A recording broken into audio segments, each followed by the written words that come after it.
Kawadhi nyime eni NBA oyao apisi margi marabich e pinje Afrika, apisi moya boma ma Nairobi. Kaka yo madhialo duchengni negi bago tuke kod tiegruok ma jotugo matindo mag basketball, mano juro kod jotugo 70 ma higni e bwo 16 yawuoyi kod nyiri. Nairobi oriwore kod Cairo, Egypt, Dakar, Senegal, Johannesburg, South Africa, Lagos, Nigeria kaka piny mabende koro obagi chenro to kod apisi manyien mar NBA.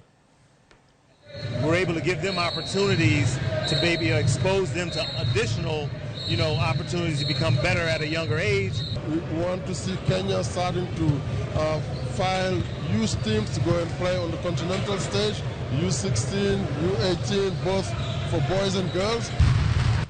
It's been over a decade, but the timing is right. Now the timing, it's not, obviously we had COVID in between for 3 years, but we're very excited about the opportunity to continue to build and grow the NBA business and grow the basketball ecosystem here in Kenya.